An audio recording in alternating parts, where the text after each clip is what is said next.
Hi everybody, it's Anna and welcome back to my booktube channel. I am still trying to figure out exactly how I want to do reading wrap-ups now that I have a new baby. I am reading still quite a lot, but less than my usual baseline is, and honestly more than that, it's been more difficult to find the time and space to film uninterrupted because I'm home with her full time and I either need her to kind of be down for a nap, which at this age is really tricky, or have my husband available to take care of her so that I can just sort of focus and concentrate on this. I have a lot of different thoughts about reading as a new parent, and I think we'll kind of get into these. I'm gonna do a loose rapid fire Q1 wrap up and just kind of let you know some of the things that I have been reading, that she and I have been reading together. Just I guess a couple of explanatory notes before we get started. I'm reading so many board books and picture books with my daughter right now. It is not even funny. I don't currently plan to involve those in my quarterly wrap-ups, since these are a little bit more what I'm choosing to read just, on my own and not necessarily with her or to her. But if people are interested in hearing more about the books that I read with my daughter, let me know, give me a comment, shout out on a community post, something like that, and I can talk about those too.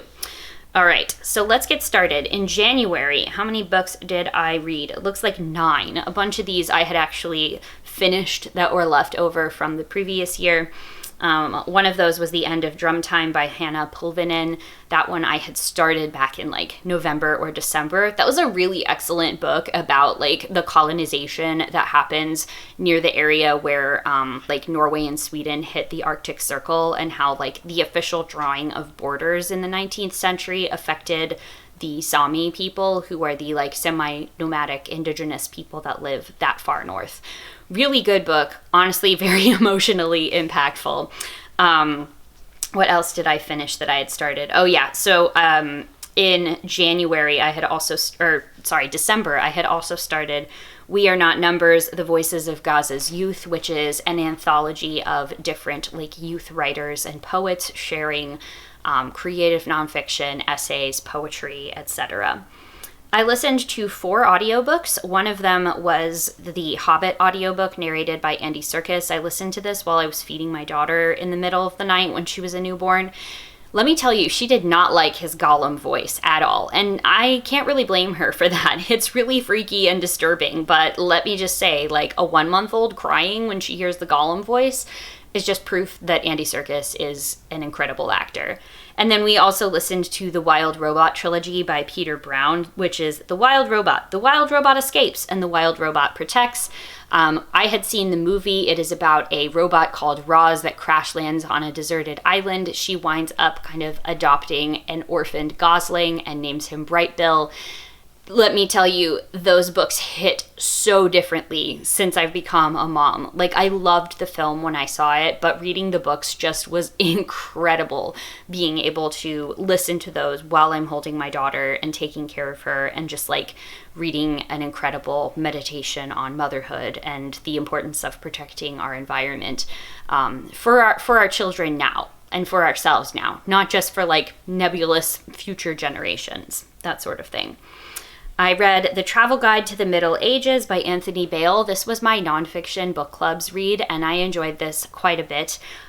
This is actually about medieval travel writing, so it takes a lot of the narratives that we have of people that went on pilgrimages in the Middle Ages and kind of stitches them together to tell us a lot about what can we learn about this time period and what travel was like. Spoiler alert, it was not great. There was one particularly harrowing story of a bunch of people that were on a ship trying to make it to Jerusalem, and there was some outbreak of a disease there, and because the ship wound up being quarantined, after all the people who were sick with the disease died, the other people still weren't allowed off the ship because it would have violated the quarantine. So they were basically stuck eating and drinking rancid food and water for almost a month, and a bunch more people died because of that. And I'm just no, that's a nightmare scenario. These type of journeys and travels that people undertook there. It gave me a new appreciation for the fact that, yes, even though travel now is frequently tedious and physically uncomfortable, it is nowhere near as terrible as it was back then. I also read 2 graphic novels. One was called Lunar New Year Love Story, and the other was Feeding Ghosts. Feeding Ghosts was by Tessa Hulse. I think this is going to be one of my favorite books of the year. It was an easy 5 stars. It's a sort of like memoir autobiography of a family type comic about the author's family members who fled the Cultural Revolution in China and then came to the United States, and how she kind of pieces together her family story. And it was really good. I need to go and reread it, but I'm letting it sort of percolate a little bit.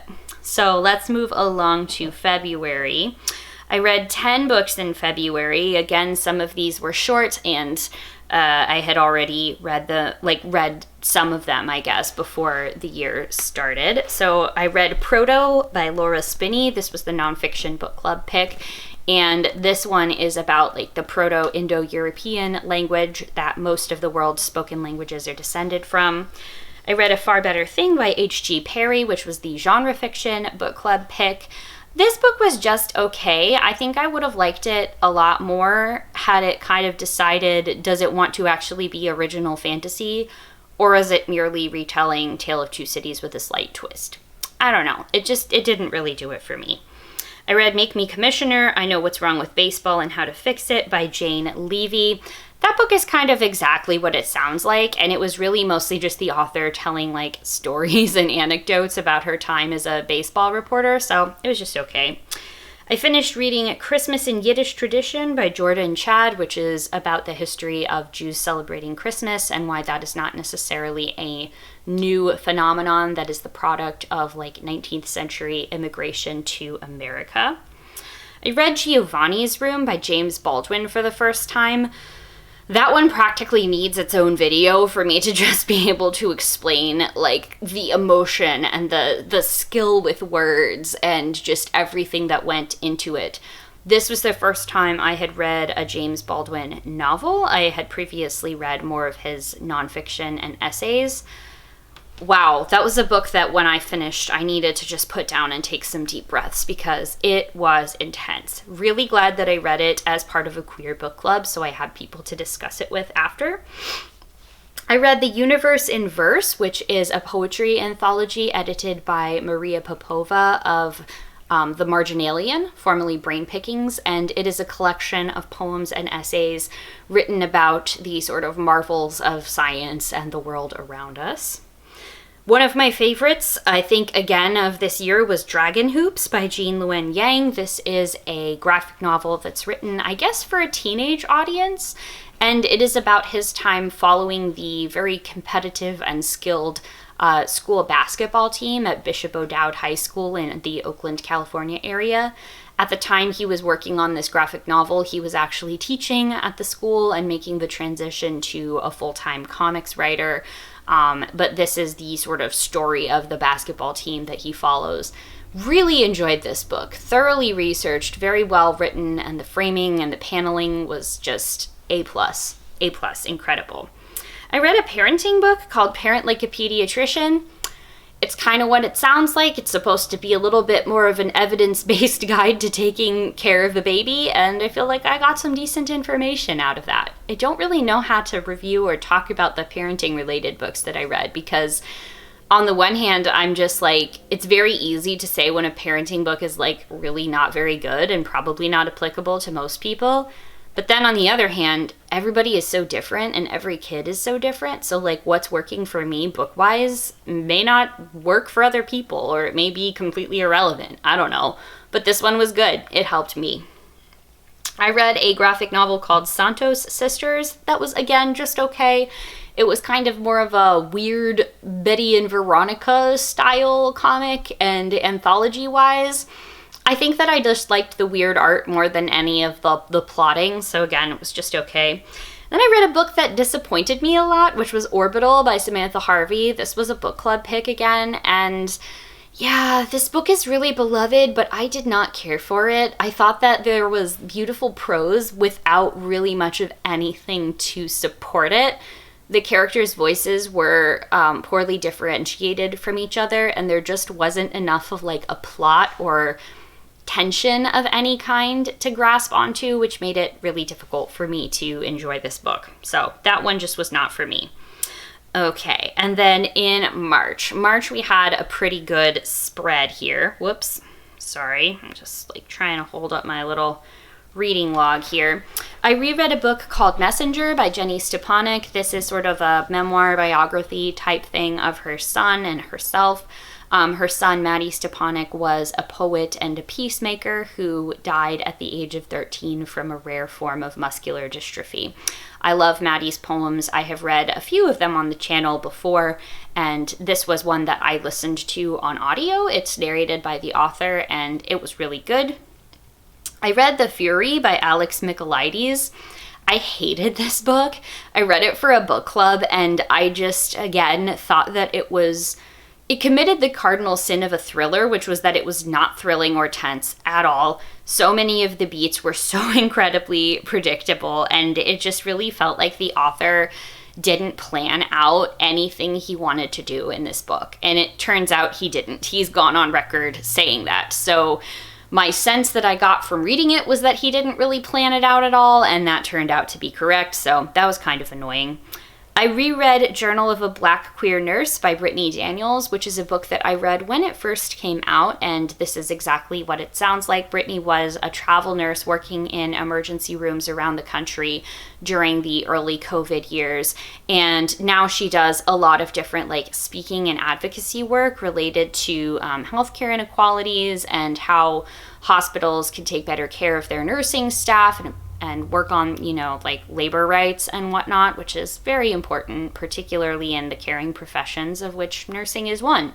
I think this is really well done. It's a great like slice of life introduction to something that I don't really know a lot about or encounter much in my everyday life, which is just like the day-to-day of working in an ER. So definitely a good read I'd recommend.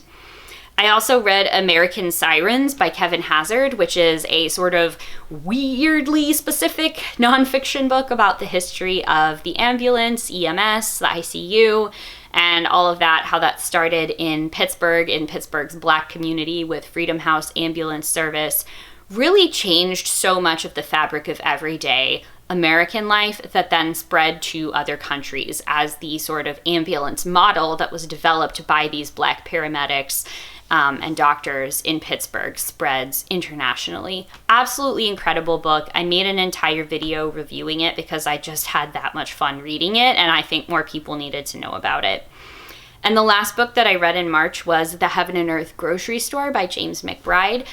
Sue from Sue Jackson and I read that together as a buddy read, and we both love James McBride, but hadn't read this one. I really enjoyed this. This is about the interconnection between the Black community and the immigrant Jewish community in this neighborhood in a town in Pennsylvania during the years between the two world wars. It's a bit about uncovering the history of this town, the sort of assimilation balance between assimilating into whiteness and white supremacy also functioning to define Jews as other, define Black people as other. This book also really writes about disability very well. There are a lot of different characters who have disabilities of one form or another, and they are written complexly. They are not reduced to stereotypes or caricatures. Even the characters that are more villainous and antagonistic are not that way because of their disability. And I really enjoyed this book. James McBride always writes like you're listening to jazz. It's like you can just visualize exactly the scene that he's writing, and the cadence and the patter of his prose just reminds me so much of music. It's very musical. So we had a lot of good Voxer chats about that.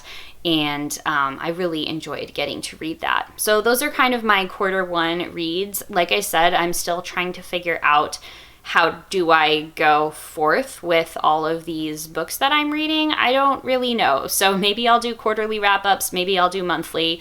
I think what I'm definitely going to continue doing, though, is making some dedicated review videos for single books. I have one that I'm working on right now. about a book that I was recommended by Nick from Dr. Cranky Pants Reads. So yeah, all of the people that I chatted about here will also be linked in the description, so you should go check out their channels and watch them. Because if you like my stuff, you'll probably like theirs. All right, I think that's going to do it for today. As always, thank you all so very much for watching, and I will see you in the next one. Bye.